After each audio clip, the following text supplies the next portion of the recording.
Hare Krishna, Radhe Radhe. Welcome to my channel. आशा करती हूँ आप अच्छी होंगी, स्वस्थ होंगी और मंगल में होंगे। आप सभी को अनंत चतुर्दशी की ढेर सारी शुभकामनाएं। आज इस वीडियो में मैं आपके लिए लेकर आई हूँ अनंत चतुर्दशी की कथा। कथा बहुत ही सुंदर, पावन, पवित्र है, फलकारी है। बड़ी मन भाव से सुनिएगा। आज अनंत चतुर्दशी का व्रत रखकर हमें कथा जरूर सुननी चाहिए। अनंत भगवान की श्री चरणों में आप सबके मंगल की कामना करती हूँ। आपके जीवन में हमेशा खुशियाँ बनी रहें और मेरी प्यारी प्यारी कथाएं सुनते रहें। इस कथा को भगवान श्री कृष्ण ने राजा युधिष्ठिर को सुनाई थी। आज भाद्रपद माह के शुक्ल पक्ष की अनंत चतुर्दशी का व्रत है। इस दिन भगवान विष्णु के अनंत स्वरूप की पूजा की जाती है। भविष्य पुराण में कहा गया है कि यदि कोई व्यक्ति इस व्रत को 14 वर्षों तक नियम से करता है तो उसे विष्णु लोक की प्राप्ति होती है और खोई हुई धन संपत्ति भी वापस मिल जाती है। स्त्री और पुरुष दोनों अपने परिवार की सुरक्षा और सुख समृद्धि के लिए इस व्रत को करते हैं। इस दिन सूत के कच्चे धागे में 14 गांठें लगाकर भगवान विष्णु के स्वरूप अनंत भगवान की पूजा अर्चना की जाती है। व्रत कथा सुनने के बाद इस धागे को हाथ में धारण किया जाता है। इससे प्रसन्न होकर भगवान विष्णु भक्तों को सुख, संपत्ति, धन और पुत्र सहित सभी प्रकार के सुख प्रदान करते हैं। जन्म जन्मों की दरिद्रता मिट जाती है और पापों का नाश होता है। इस दिन भगवान गणेश जी का विसर्जन भी होता है, इसलिए इसका महत्व और भी बढ़ जाता है। आज सुनते हैं अनंत चतुर्दशी की भगवान विष्णु की बहुत ही दुर्लभ कथा।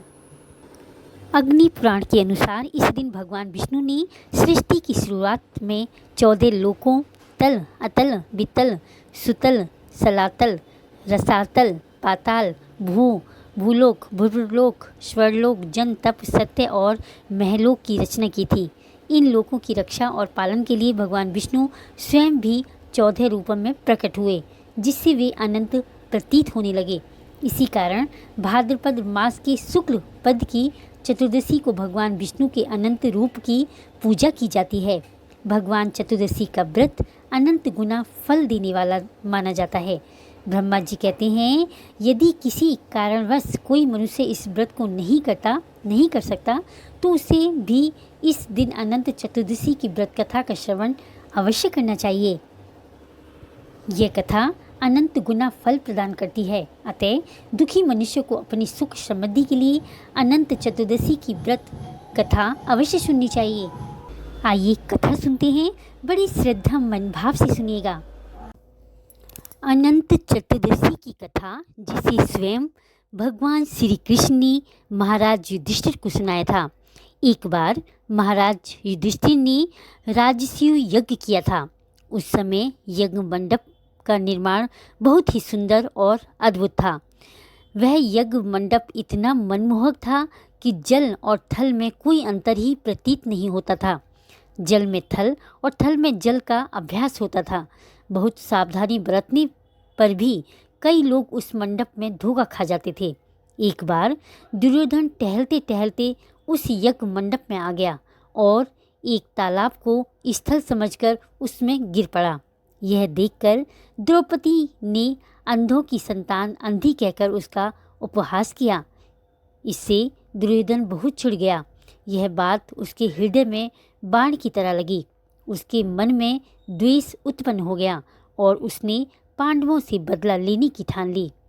उसके मस्तिष्क में इस अपमान का बदला लेने के विचार उपजने लगे। उसने मामा शकुनी के सहयोग से पांडवों को जुए में हरा दिया। पराजित होने पर प्रतिज्ञा के अनुसार पांडवों को 12 वर्ष के लिए वनवास भोगना पड़ा। वन में रहते हुए पांडव बहुत से कष्ट सह रहे थे। एक दिन भगवान श्री कृष्ण जब उनसे मिलने आए तब युधिष्ठिर ने उनसे अपना दुख कहा। कुछ दूर करने का उपाय पूछा। तब भगवान श्री कृष्ण ने कहा, हे राजन, तुम विधि पूर्वक अनंत भगवान का व्रत करो। इससे तुम्हारा सारा संकट दूर हो जाएगा और तुम्हारा खोया हुआ राज्य भी तुम्हें वापस मिल जाएगा। भगवान श्री कृष्ण के मुख से अनंत चतुर्दशी व्रत के बारे में सुनकर महाराज युधिष्ठिर ने कहा कि हे कमल नयन, यह अनंत चतुर्दशी का व्रत कैसे किया जाता है? इस व्रत का अनुष्ठान करने वाले को क्या पुण्य फल प्राप्त होता है? पूर्व काल में यह अनंत व्रत किसने किया? मृत्युलोक में किसने इसे प्रकाशित किया? यह सब मुझे विस्तार से बताइए। तब भगवान श्री कृष्ण भगवान बोले, हे युधिष्ठिर, पहले सतयुग में एक सुमंत नाम का ब्राह्मण था। उसने वशिष्ठ गोत्र में उत्पन्न भृगु की सुंदर कन्या दीक्षा से विधिवत विवाह किया। कुछ समय बीतने पर दीक्षा के गर्भ से एक उत्तम गुणों वाली सुंदर कन्या उत्पन्न हुई, जिसका नाम शीला रखा गया। शीला नाम की यह कन्या अपने पिता के घर में शुक्ल पक्ष के चंद्रमा की तरह बढ़ने लगी। उसी समय शीला के माता ज्वर से पीड़ित होकर पवित्र नदी के जल में गिरकर मर गई। पत्नी के मर जाने के बाद सुमंत नामक ब्राह्मण ने एक ब्राह्मण कन्या से दूसरा विवाह किया, जिसका नाम कर्कसा था।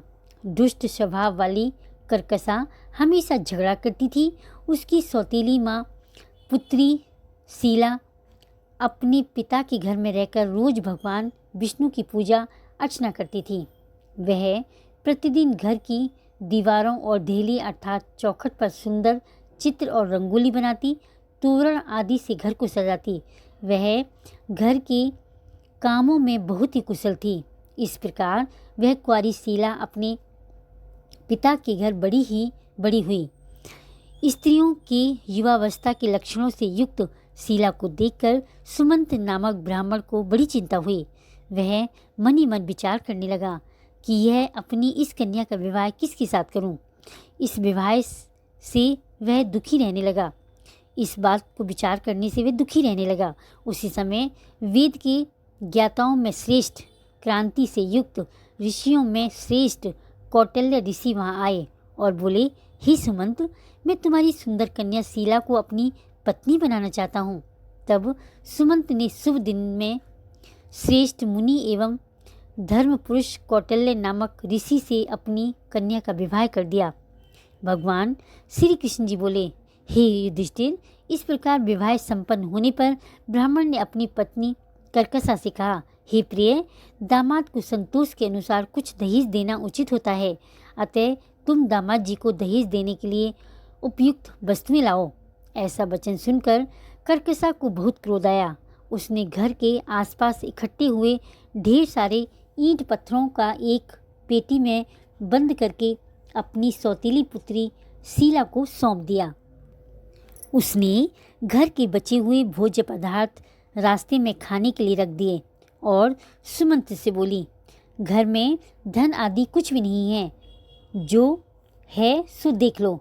आगे भगवान श्री कृष्ण जी बोले, हे युधिष्ठिर, ऐसे वचनों को सुनकर वह बहुत दुखी हुआ। अब विवाह के बाद कौटिल्य अपनी पत्नी शीला को रथ में बिठाकर वहाँ से धीरे धीरे चल दिए। रास्ते में पुण्यमयी यमुना नदी को देखकर उन्होंने रथ किनारे पर खड़ा कर दिया और अपने नित्य कर्म करने चले गए। दोपहर को भोजन के समय उसी यमुना तट पर उतरकर शीला ने लाल वस्त्र पहने हुए बहुत सी स्त्रियों को देखा, जो विधि पूर्वक जनार्दन भगवान की पूजा कर रही थीं। उन स्त्रियों के पास जाकर उसने धीरे से पूछा, हे बहनों, कृपया करके आप मुझे बताइए, ये आप किसका व्रत कर रही हैं और इस व्रत का नाम क्या है? शीला की बातें सुनकर सारी स्त्रियां बोलीं, हे शीले, इसका नाम अनंत व्रत है और इस व्रत में अनंत देव की पूजा की जाती है। यह सुनकर शीला बोली, मैं भी इस उत्तम व्रत को करना चाहती हूँ। ऐसा कहकर उसने स्त्रियों से पूछा, इस व्रत का क्या विधान है? एक स्त्री ने कहा, शीला, इस व्रत का विधान सुनो।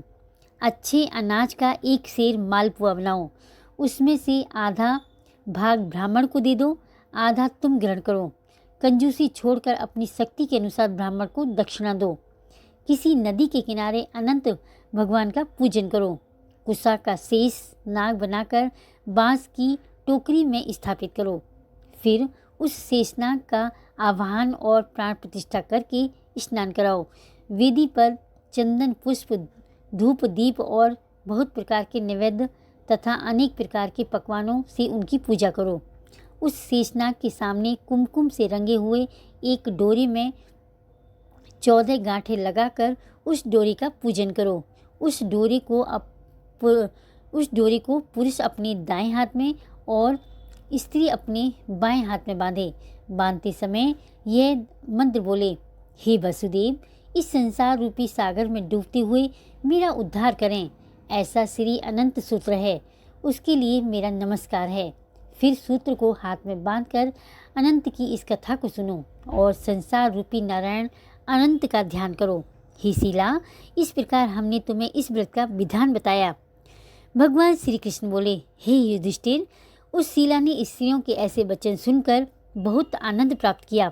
उसने हाथ में 14 गांठों वाला डोरा बांधकर उस व्रत को किया और जो भोजन वह रास्ते के लिए लाई थी उसमें से आधा ब्राह्मण को खिलाया। शेष भोजन दोनों पति पत्नी ने खाया और आनंद से बैलगाड़ी में बैठकर घर गए। उस समय से शीला को इस व्रत का प्रभाव मालूम हुआ। अनंत व्रत करने से उसका घर गौ, धन, लक्ष्मी से परिपूर्ण हो गया। शीला हमेशा अतिथियों के सत्कार में लगी रहती थी और सोने व मोतियों के हार से सुसज्जित रहती थी। वह देवताओं की स्त्रियों के समान धन और पुत्रों से युक्त होकर सावित्री के समान पतिव्रता हो गई और पति के साथ आनंद से रहने लगी। एक दिन कौटिल्य मुनि की दृष्टि अपनी पत्नी के बाएं हाथ में बंधे अनंत सूत्र पर पड़ी, जिसे देखकर वे भ्रमित हो गए और उन्होंने पूछा, हे शीले, क्या तुमने मुझे वश में करने के लिए सूत्र बांधा है? शीला ने विनम्रता से पूर्वक उत्तर दिया, जी नहीं स्वामी, यह अनंत भगवान का पवित्र सूत्र है। परंतु ऐश्वर्य के मद में अंधे हो चुके कौटिल्य ने अपनी पत्नी की सही बात को भी गलत समझा और अनंत सूत्र को जादू मंत्र वाला वशीकरण करने का डोरा समझकर उसे एक झटके में ही तोड़ दिया और बोले, ये अनंत कौन है? और उस मूर्ख कौटिल्य ने उस डोरे को जलती हुई आग में डाल दिया। तब हाय हाय करती हुई शीला ने दौड़कर अनंत सूत्र को आग से निकाला और दूध में डाला। इन कर्मों के फल से कौटिल्य के सब ऐश्वर्य नष्ट हो गए। चोर उसकी गाय चुरा ले गए और आग से उसका हाथ जल गया और जो धन जिस प्रकार से आया था उसी प्रकार से चला गया। अपनी सगी संबंधियों से कलह और बंधुओं से रोज झगड़ा होने लगा। उसी अनंत के डोरे को तोड़ने से घर में दरिद्रता आ गई। भगवान श्री कृष्ण बोले, हे युधिष्ठिर, उससे कोई मनुष्य बात भी नहीं करता था। उसी प्रकार एक दिन पीड़ित शरीर से अत्यंत दुखी होकर वह बोला, हे शीले, मुझे अचानक सुख होने का क्या कारण है?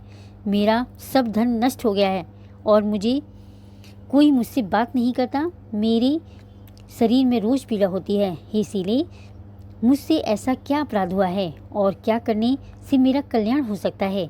पति के ऐसे वचन सुनकर शीला बोली, हे स्वामी, आपने जो अनंत के डोरे को तोड़ दिया और उसका अपमान किया, यह उसी पाप का फल है।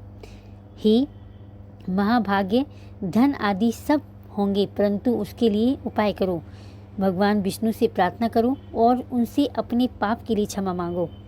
शीला के वचन सुनकर वह बहुत दुखी हुआ। उसने तप करने का संकल्प लिया और वन में जाकर अपनी आयु के अंतिम समय तक तप करने का विचार करने लगा।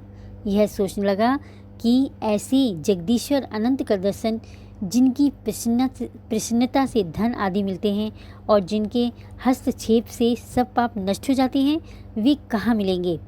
धन आदि पदार्थों के सुख और दुख से यह विचार करता हुआ वह निर्जन वन में घूमने लगा।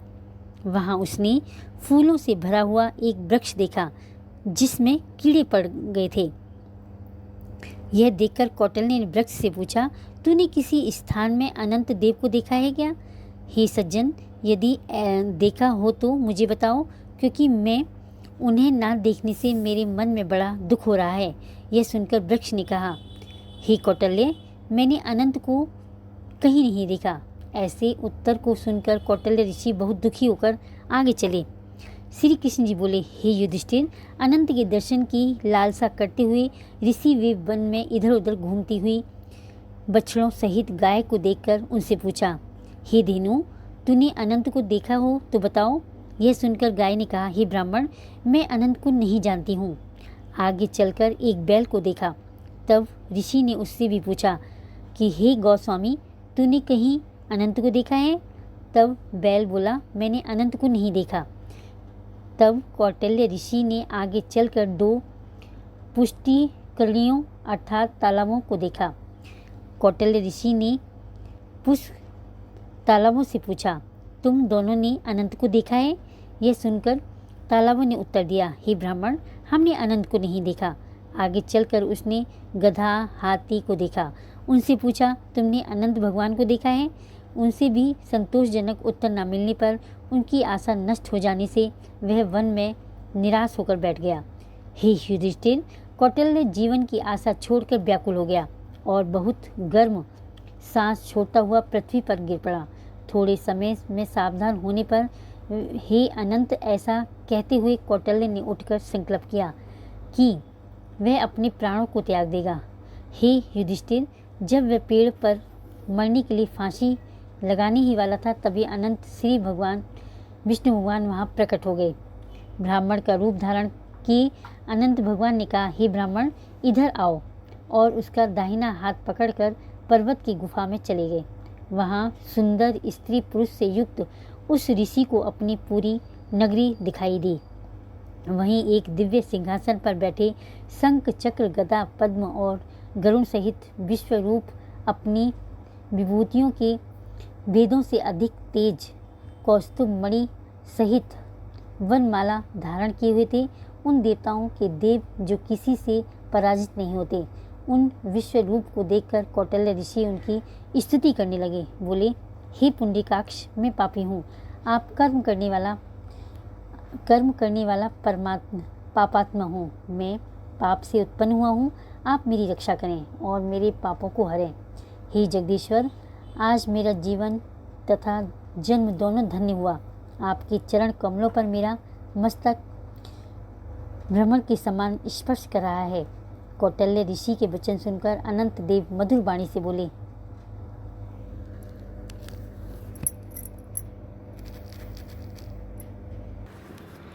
अनंत देव मधुर वाणी में बोले, हे कौटिल्य, तुम निर्भय होकर अपने मन की बात मुझसे कहो।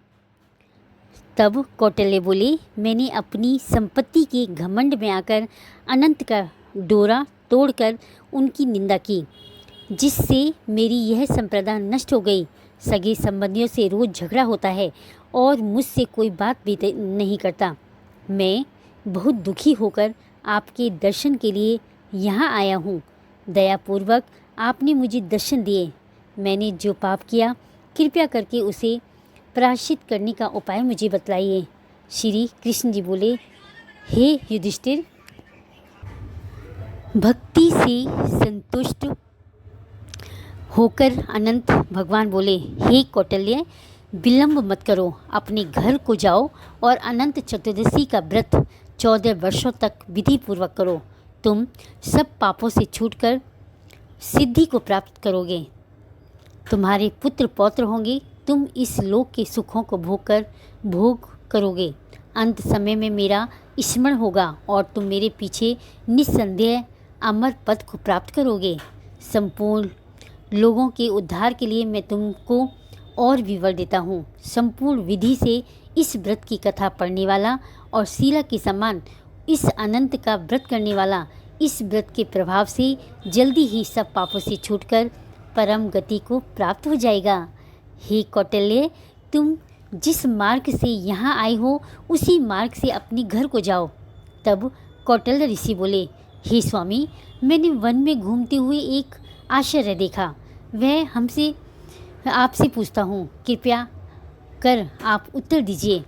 वह आम का वृक्ष गाय, बैल, कमल आदि से सुशोभित, पुष्पकर्णी, गधा और हाथी, हे देव, वह सब कौन हैं?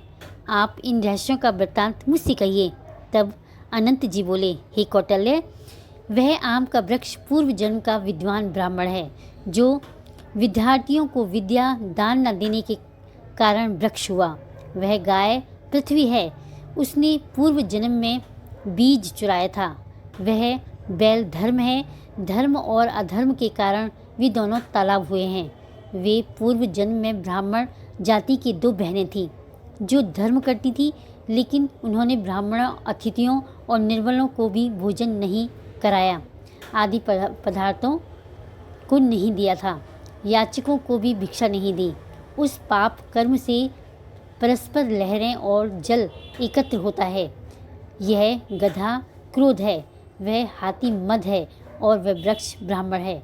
मैं अनंत हूँ और वह कंदरा संसार है। इस तरह कहकर अनंत भगवान अंतर्ध्यान हो गए।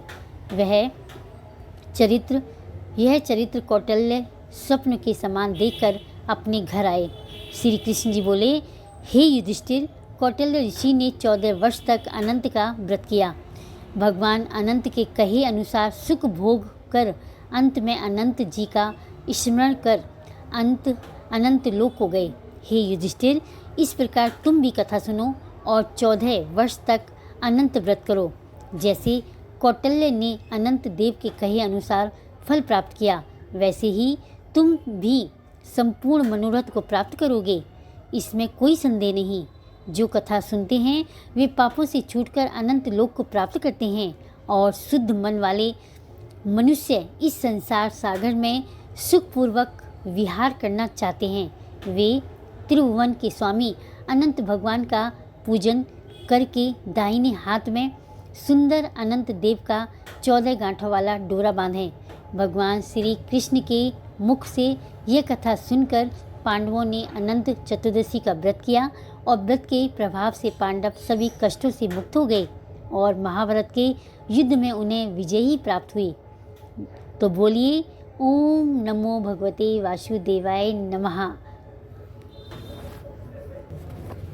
इस अनंत चतुर्दशी का व्रत को रोट चौदस भी कहते हैं। तो आइए अब श्रवण करते हैं रोट चौदस की कथा। बहुत ही प्यारी कथा है, बड़ी श्रद्धा भाव से सुनिएगा।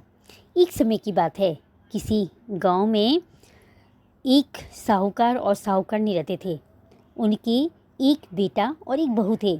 साहूकार का बेटा धन कमाने विदेश जाता है और अपनी माँ से कहता है, माँ, मैं जब तक नहीं आऊँ तब तक घड़े का पानी खत्म मत होने देना और चूल्हे की आग बुझने मत देना। यह कहकर वह परदेश चला जाता है। अब बहू इस बात का हमेशा ध्यान रखती थी कि कभी भी घड़े का पानी खत्म ना हो और चूल्हे की आग ना बुझे। इस तरह कई वर्ष बीत गए। एक दिन उसके घर के चूल्हे की आग बुझ जाती है और घड़े का पानी भी खत्म हो जाता है। यह देखकर वह बहुत घबरा जाती है और जल्दी से कुएं पर जाकर पानी लाकर घड़े में डालती है और पड़ोसन के घर आग लेने के लिए जाती है। तो पड़ोसन कहती है, आज हमारे घर में कुछ भी उधार नहीं दिया जाता। वह पूछती है, ऐसा क्यों? तब पड़ोसन ने कहा, आज रोट चौदस का व्रत है। आज हम पूरा घर लीपते हैं और घड़े का पानी गिराकर साफ पानी भरते हैं और फिर अनाज पीसकर उससे रोट बनाते हैं। उसकी पूजा करके कथा कहानी कहकर खाना खाया जाता है। यह सुनकर बहू सोचती है कि जब उसके चूल्हे की आग बुझ गई है तो वह भी रोट चौदस का व्रत करे। अब घर आकर वह पूरा घर लीपती है, घड़े को साफ पानी भरती है और उसमें साफ पानी भरती है, साफ़ करती है, साफ़ करके साफ पानी भरती है। यह देखकर उसकी सास उस पर नाराज़ हो जाती है और कहती है, जब मेरे बेटे ने मना किया था तो तूने चूल्हे की आग क्यों बुझाई और घड़े के पानी को क्यों बदल दिया? यह सुनकर बहू ने कोई जवाब नहीं दिया और अपने काम में लगी रही। वह नहा धोकर अनाज पीसकर चूल्हे में आग जलाकर रोट बनाती है और वह उसे रोट में दूध संग धूप, चना, घना, दही सारी चीज़ें डालकर रोट बनाती है और पूजा करके अपनी सास ससुर को रोट खिलाती है और खुद भी खाती है। उसी दिन से उसका पति परदेश से धन कमाकर घर लौटता है। जैसे ही वह गांव के पास पहुंचा, तभी रास्ते में उसे एक सांप मिला तो उससे कहने लगा कि मैं तेरा काल हूँ, मैं तुझे ढसूंगा। तो वह कहता है, मैं कई वर्षों के बाद अपने घर जा रहा हूँ, मेरे बूढ़े माँ बाप मेरा रास्ता देख रहे हैं, मुझे उनसे मिलने दो, फिर रात को तुम मेरे घर आना, मैं अपनी पत्नी की चोटी पलंग से लटका कर रखूँगा, तो उस पर चढ़कर आना और मुझे डस लेना। सांप ने कहा ठीक है और उसे जाने देता है। अब वह लड़का घर पहुंचा, उसे देखकर घर वाले बहुत प्रसन्न हुए। फिर वह रात को खाना खाकर सोने जाता है। उसकी पत्नी थकी हुई थी, वह रोट को कहानी सुनाकर अपने कमरे में रखकर सो जाती है। लेकिन उसके पति को नींद नहीं आती, क्योंकि उसे पता था कि आज रात में सांप आकर उसे डसने वाला है। अब आधी रात होने के बाद वह सांप आता है और बहू की चोटी से ऊपर चढ़ने लगता है। तो रोट में बैठे घना और चना दूध सोचने लगे कि इस बहू ने पहली बार रोट बनाई है और पहली बार रोट चौदस का व्रत किया है। यदि आज इसके पति को सांप ने ढस दिया तो हमें कोई नहीं मानेगा, हमारी पूजा कोई नहीं करेगा, हमें ही चलकर उसके पति को बचाना चाहिए। ऐसा सोचकर वे सब अलग अलग हथियारों का रूप धारण कर लेते हैं। कोई तलवार, कोई ढाल तो कोई कटार बनकर रोट से निकलकर उस सांप को मारकर ढक देते हैं और वापस रोट में चले जाते हैं। अब बहू का पति चुपचाप यह सब देखता रहता है। निश्चित होकर वह सो जाता है और उसकी पत्नी सुबह उठकर अपने काम धंधों में लग जाती है। जब बेटा उठता है तब उसकी माँ पूछती है कि बेटा, आज तो तू खूब सोया। तो बेटे ने अपनी माँ से कहा कि माँ, कल तुमने क्या क्या बनाया था, क्या पूजा था। उसकी माँ नाराज़गी में कहती है कि बेटा, तू जो कह रहा था बहू ने वैसा कुछ नहीं किया, घड़े का पानी गिरा दिया और इसने चूल्हे की आग बुझा दी और पड़ोसन के कहे अनुसार रोट बनाई और पूजा करके खाना खिलाया। तब वह लड़का अपनी माँ से बताता है कि माँ, कल मेरा काल आया था और इसी रोट ने मेरी जान बचाई है। तब उस नगर का राजा उस दिन के बाद से पूरे राज्य में घोषणा करता है कि अपनी प्रजा की सुरक्षा और समृद्धि के लिए अनंत चतुर्दशी के दिन रोट चौदस का व्रत करेंगे और अनंत भगवान तथा रोट की पूजा करके कथा कहेंगे। इसके पश्चात रेशम और कच्चे सूत के धागे के अनंत कलाई या बाजू में बांधकर भगवान विष्णु से प्रार्थना करेंगे, जय हो रोट महाराज, जय हो अनंत भगवान। जैसे आपने बहू को वर दिया वैसे ही सबको देना, जैसे उसकी मनोकामना थी पूरी की वैसे सबकी करना, घर परिवार में सुख समृद्धि और वैभव लाना। तो बोलिए भगवान विष्णु माता लक्ष्मी जी की जय, अनंत भगवान की जय।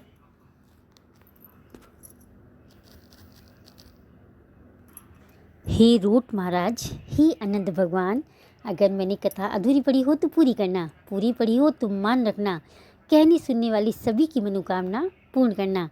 अगर वीडियो अच्छी लगी हो तो लाइक करें, कमेंट करें, मीनूस लाइफ स्टाइल को सब्सक्राइब करें। हरे कृष्णा, राधे राधे। मिलते हैं एक नई वीडियो के साथ। जय श्री कृष्णा।